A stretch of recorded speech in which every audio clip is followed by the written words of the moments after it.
very good morning, students. Today we'll be learning about industries. Industrial development is considered as one of the important indicators of socio-economic and human development. Before the rise of modern industries, India was known all over the world for its cottage and household industries. Indian muslins, silk goods and artistic pottery were in great demand the world over. The arrival of English resulted in the decay of traditional handicrafts. The East India Company developed a policy of export of raw material from India to Britain and the import of finished products to India from Europe. It was because of this policy that no industry could be developed in India before 1854. In the latter part of the 19th century, the growth and development of industries in India was stunted and slow. Objectives. In today's class, we will learn about industrial development during the 5-year plans, industrial policy 1991, the SEZ socio-economic zones and the public sector undertakings and problems in industries. The industrial development in India started after 1854 when some cotton and jute mills were established by British in Mumbai and Calcutta, respectively. The beginning of modern industrial phase may be traced back to the establishment of the first iron and steel charcoal plant at Port Navo in Tamil Nadu. This mill was closed down in 1886. The first cotton textile factory was established at Mumbai in 1854, following with the opening of jute mill at Rishra near Calcutta in 1855. The cotton textile industry expanded during 1870s when there was civil war in America. The number of cotton mills grew to 275 before the First World War. The progress in jute industry was, however, not satisfactory. The beginning of iron and steel industry was even more delayed. The first iron and steel mill was established by Bengal Iron Works Limited at Kulti in 1874. It resulted in a failure and was shut down in 1881. The real development of iron and steel industry started in 1908 when a steel plant was established at Jamshedpur. The first successful paper mill started at Baliganj Circular Road in Calcutta in 1870. Two more paper mills in Kolkata and one in Lucknow in 1879 started in 1905. It was in 1870 when the woolen textile mills were established in Bangalore in 1886, Karnataka, Dhariwal in 1881, Punjab region, and Kanpur in UP in 1876. After the First World War, Indian industries got a good boost as India became the main supplier of cotton and woolen textiles and liquors. The government gave protection to some of the industries. The period during the Second World War was a time of crisis as India also got involved into the war. After the Second World War, the production fell down due to decreasing demand for industrial products, lack of capital, political unrest, transport bottlenecks, and labor strikes. The partition of the country in 1947 gave a severe blow to the jute and cotton textiles as the raw material producing areas of jute and good quality cotton went to Pakistan. As stated above, as we just saw, the post-Second World War period was characterized by industrial turmoil. Production in most of the industries declined. The condition of cotton textiles, cement, paper, iron and steel industries and consumer goods was worst due to non-availability of the raw material. After independence, the government of India realized the importance of an appropriate industrial policy, which led to the Industrial Policy Resolution of 1948. According to this policy, the concept of mixed economy was introduced, in which the state and the private enterprises were allowed to coexist and co-prosper in the fields demarcated for them. This resolution divided the industries between public and private sectors. Well, this was a brief introduction. Now let's look at the industrial development during the 5-year plans, that is, once India got independence. The real growth and development of industrial sector in India started during the period of 5-year plans. Firstly, the first 5-year plan. The main thrust of the first 5-year plan was on agricultural development. Therefore, the emphasis was on increasing capacity of the then existing industries rather than the establishment of new industries. cotton, woolen and jute textiles, cement, paper, newsprint, power looms, medicine, paints, sugar, vanaspati, chemical and engineering goods and transport equipments showed some progress. Next, we have the second 5-year plan. During this particular plan, great emphasis was laid on the establishment of heavy industries during the second 5-year plan. The second industrial policy was announced in 1956. The main thrust of industrial development was on iron and steel, heavy engineering, lignite projects and fertilizer industries. Moreover, there was an emphasis on the expansion of existing steel plants like Jamshedpur, Kulti Burnpur and Bhadravati. 3 new iron and steel plants was located at Bhilai, Durgapur and Rourkela. The Chittaranjan Locomotive Workshop, the Hindustan Ship Building Yard, the Sindri Fertilizer Factory and Hindustan Machine Tools at Bangalore were expanded.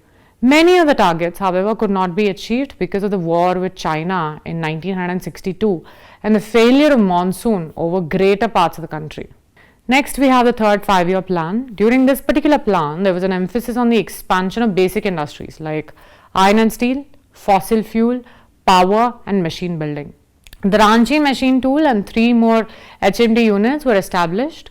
Machine building, locomotive and railway coach making, ship building, aircraft manufacturing, chemicals, drugs and fertilizer industries also made steady progress. Next, we have the fourth 5-year plan. The period between 1966 and 1969 was the period of annual plans. The industrial period could not make much progress during the annual plans period.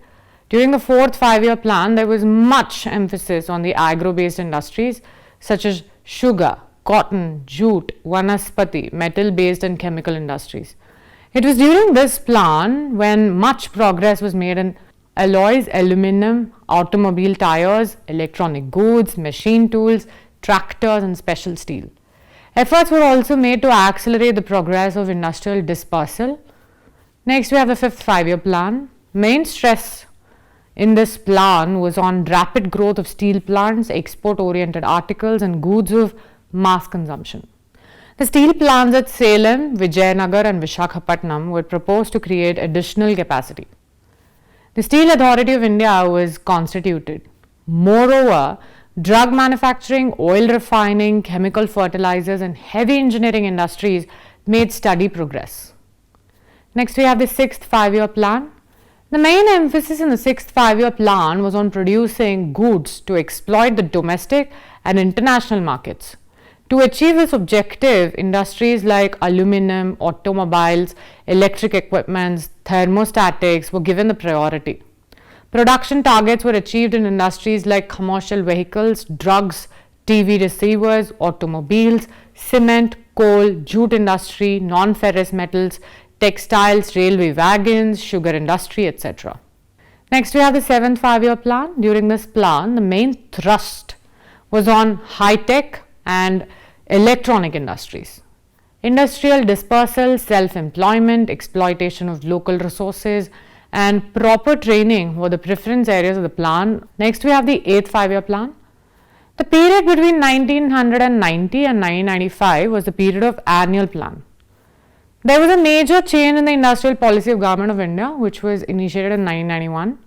The policy of liberalization or the LPG reforms was adopted for the investment of foreign multinationals. Emphasis was given on the removal of regional imbalances and encouraging the growth of employment in small and tiny sectors. Next, we have the ninth 5-year plan. The main emphasis during this plan was on cement, coal, crude oil, consumer goods, electricity, infrastructures, refinery and quality steel products. Next, we have the 10th 5-year plan. During the 10th 5-year plan, the main emphasis was on the modernization, technology upgradation, reducing transaction costs and increased export, and to enhance export and to increase global competitiveness and to achieve balanced regional development. To achieve these objectives and reduce the regional inequalities, Special Economic Zones policy has been adopted. Moreover, industrial packages have been given to Himachal Pradesh, Jammu and Kashmir and Uttarakhand. In addition to these, production of basic foods, capital goods, intermediate goods, consumer goods has been encouraged. The 11th 5-year plan. The 11th plan document entitled towards faster and more inclusive growth, gave priority to agriculture, irrigation and water resources, education, health, infrastructure and employment. Along with the programs for SCs and STs, other backward classes, minorities, women and children. Government has realized that in recent years, although economic growth has accelerated, but it has failed to be inclusive. In other words, benefits of the growth have not reached all sections of the population, particularly small farmers, landless laborers and persons working in the unorganized sector have remained beyond the benefits of development. 11th plan stresses that benefits of development should reach all the sections of the population. This plan emphasizes on social justice. 11th plan recognizes that we need a growth process that brings faster reduction in poverty, generation of employment and ensures essential services such as health and education to all sections of the society. Next we have the 12th 5-year plan and the Niti Aayog. This plan was approved on October 4th of 2012. The objective of this plan was faster, more inclusive and sustainable growth. The target of the growth rate was 8%. The 12th 5-year plan was the last plan to be implemented. It ended on March 31st, 2017. After that, the 5-year plans were completely abolished and we had the establishment of Niti Aayog, which is National Institute for Transforming India, which was founded on January 1st, 2015. It replaced the Planning Commission. The 3-year agenda is further divided into 7 parts with a number of specific action points for each part to boost economic growth. The key feature of this document is to reduce fiscal deficit by 3% by 2018-19 and the revenue deficit to 0.9% of the GDP by 2019-20. Now let's look at the industrial policy. The first industrial policy was announced by Government of India on 6th April 1948. In this policy, both the public and the private sectors were involved towards industrial development. Accordingly, the industries were classified into 4 broad category states. What are those categories? Now let's look at them. Exclusive state monopoly. This includes the manufacturing of arms and ammunition, production and control of atomic energy and the ownership and management of railways. In June 2016, the government has allowed 100% FDI or the foreign direct investment in many industries including the defense, goods production. Next we have the state monopoly for new units. This category included coal, iron and steel, aircraft manufacturing, shipbuilding, manufacturing of telephone, telegraph and wireless apparatus including radio receiving sets and mineral oil. New undertakings in this category could be henceforth be undertaken only by the state. In June 2016, the Government of India has allowed 100% direct FDI, which is in the airlines and aircraft industry.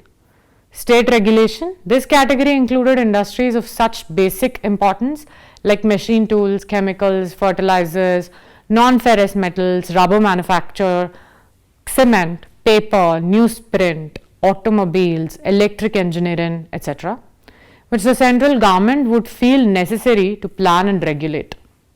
Next, we have the unregulated private enterprise. The industries in this category were left open to the private sector, individual as well as the cooperative.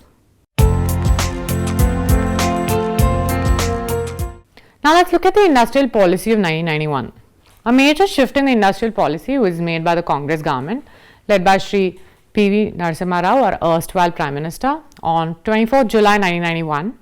The main aim of this policy was to unshackle the country's industrial economy from the cobwebs of unnecessary bureaucratic control, and it induced liberalization with a view to integrate Indian economy with the world economy, to remove restrictions on the direct foreign investment and also to free the domestic entrepreneur from the restriction of MRTP, which is Monopolies and Restrictive Practices Act. Moreover, the policy aimed at shedding the load of public enterprises which have shown a very low rate of return or incurred losses over the years. Let's look at few of the salient features of this particular policy. Except some specific industries like security and strategic concerns, atomic energy, coals and social reasons, environmental issues, railways, atomic minerals, hazardous projects and articles of elitist consumption, industrial licensing would be abolished except for these particular industries that I mentioned. Foreign investment would be encouraged in high priority areas up to a limit of 51% equity. Government would encourage foreign trade companies to assist Indian exporters in export activities. Next, with a view to inject desired level of technological dynamism in Indian industries, the government would provide automatic approval for technology agreements related to high priority industries. Next, relaxation of MRTP, which has almost been rendered non-functional. Dilution of foreign exchange regulation, FARA, making rupee fully convertible on the trade account. Disinvestment of the public sector units, shares. Closing of such public sector units which are incurring heavy losses. Abolition of CCI and wealth tax on shares. General reduction in the custom duties. Provide strength to those public sector enterprises which fall in reserved areas of operation or in high priority areas. Constitution of special boards to negotiate with foreign firms for large investments in the development of industries and import of technology. A new industrial policy has replaced the 27-year-old existing policy with the aim of promoting new technology and reduced regulations. The policy aims at creating jobs over next 10 years, promote the foreign technology transfer and attract $100 billion FDI annually. Well, these are some of the features of 1991 Act that we saw, and then we followed it up with few of the important ambitions and objectives of industrial policy in India today. Now let's look at few of the constraints to industrial growth. Some of them are inadequate infrastructure, restrictive labor laws, complicated business environment, slow technology adoption, low productivity, challenges for trade, inadequate expenditure on research and development. Well, these are some of the constraints. Now let's look at special economic zone. Special economic zone is a geographical region that has economic laws that are more liberal than countries' typical economic laws. The category of SEZ covers a broad range of more specific zone types, including free trade zones, export processing zones, free zones, industrial estates, free ports, urban enterprise zones, and others. Well, now let's understand the particular definition of SEZ. Broadly, SEZ has certain defining features such as special tax initiatives, duty-free movement of goods and services, world-class infrastructure, construction incentive nature, export orientation, differentiated economic management like relaxation in certain basic restrictions applicable to the rest of the economy, and free inflow of the foreign capital. Let's look at few of the objectives of SEZ. The main objectives of SEZ are to provide a conducive structure to increase foreign and domestic investment in the industries, to promote foreign trade, to generate more employment, to develop the relatively less developed areas, to accelerate the process of industrialization and urbanization, to reduce the regional inequalities in socio-economic development. Now let's look at the public sector undertakings. A public sector undertaking is a corporation in the public sector in India where management control of the company rests with the government. It can be central government or state governments. Now let's look at some of the public sector undertakings of the government of India. There are about 237 public sector undertakings all over India. The important 16 products public undertaking after the liberalization of 1991 are coal and lignite, petroleum, alcohol, atomic energy, asbestos, plywood, cameos leather, fur skin, paper, railway stations, railway transport, aircraft manufacturing, aerospace, defense equipments, industrial explosives, hazardous chemicals, drugs and pharmaceuticals, telephone, telegraphs and wireless apparatus, excluding the radio reserving sets. Well, these are some of the products which are under the public sector undertakings. Now let's look at the growth of public sector. In absolute terms, the growth of public sector in India to date is substantial.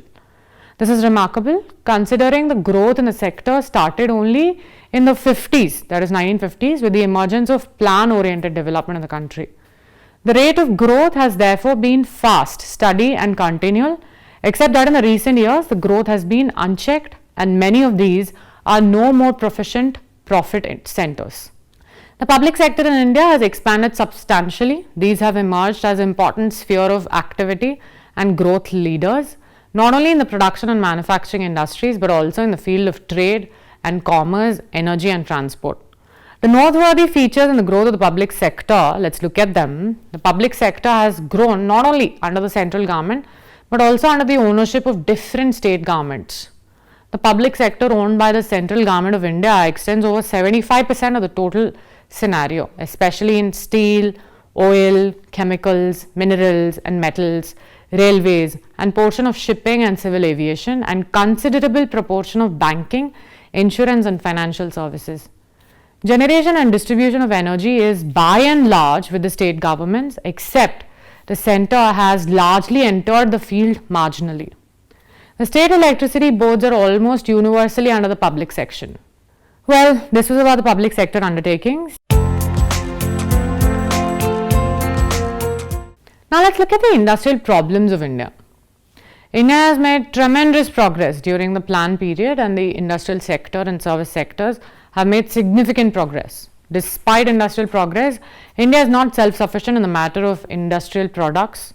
Moreover, the quality of products are not at par with the products of the developed countries. The main problems of Indian industries have been briefly can be seen. Inadequacy of the industrial structure. Despite 65 years of planning, India is not self-sufficient in the production of transport equipments, electrical and non-electrical machinery, iron and steel, paper, fertilizers, drugs, pharmaceuticals and plastic materials. Low demand of the industrial products. The purchasing power and poor standard of living of greater section of Indian population has resulted in low demand of industrial products. Regional characterization of the industries. Most of the industries of India are located in and around Mumbai, Kolkata, Ahmedabad, Delhi, Bangalore and Chennai. This is leading to unequal industrial development. Most of the industries are in Maharashtra, Gujarat, Karnataka, Andhra Pradesh, West Bengal and around Delhi. This has not only created regional disparities but encouraged political unrest, violence and terrorism. Industrial sickness. In the private sector, after the policy of liberalization, the small and medium as well as some of the large industries are becoming sick. The reasons for the industrial sickness may be poor management, obsolete technology, international competition. Many a times the government takes over the sick industrial units which further worsen the problems. Loss in the public sector. Most of the public undertakings are running at loss. The reasons may be poor efficiency of the management and workers, strained labor and management, relations and obsolete technology. Every year the government has to incur huge expenditure to cover up this loss and to meet the obligations of paying salaries and wages to the employees. To avoid this burden on exchequer, the government is promoting privatization and disinvestment of the shares of the public sector undertakings. Next big problem is the lack of infrastructure. Inadequate infrastructure is a serious barrier in the speedy industrialization of the country. There is energy crisis in most of the industrial regions of the country. The power cut and load shedding reduce the efficiency and production of the industries. Next big problem is the irrational location of industries. Some of the industries in the private sector have been located without considering the transportation cost. Many a times the political expediency have been the basis of selection of site of industries. This not only makes the product expensive but also promotes sub-nationalism or regionalism. The location of Barauni refinery far away from the source of crude oil, Assam Digboi, is one of the such examples. Next problem is a shortage of the industrial raw material. Many of the raw materials used in the industries are agro-based. Indian agriculture over a greater part of the country depends on monsoon. In case of failure of the monsoon, the raw materials for agro-based industries suffer as the raw material is not available. Moreover, the purchasing power of Indian rural community largely depends on the success or failure of the monsoon. Next big problem is a shortage of capital. For the industrial and infrastructural development, India largely depends on loans from the World Bank and the Asian Development Bank. A lot of foreign exchange is lost in the payment of these loans. The situation becomes acute when fresh loans are taken to pay the installments of the old ones. Next big problem is the low quality of products. Our industries are not able to compete in the international market because of relatively poor quality of goods. In fact, the products of developed countries are far superior and reasonable in price. China has become an additional competitor with Indian goods both in the developed and the developing countries. The Indian industries survive on the basis of domestic demands. Since the purchasing power of most of the lower income rural population is low, they cannot go for the purchase of superior industrial goods. Next big problem is the lack of institutional organization.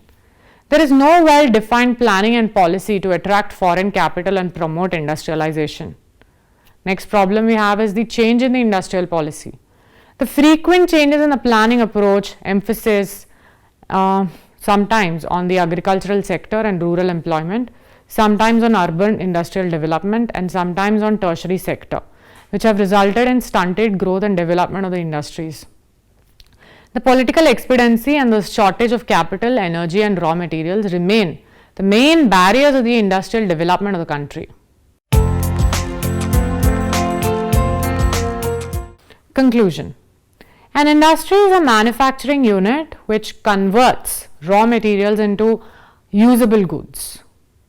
Goods can be classified as final goods or capital goods. This is called the secondary sector of the economy.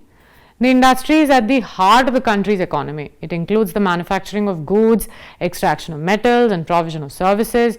All the products available for use in the market are finished products and are a result of some industries. These industries are set up based on the economic activities known as primary, secondary, tertiary, quaternary and quinary activities. This was a brief introduction for the industries in India. Hope you've had a great lesson. Thank you.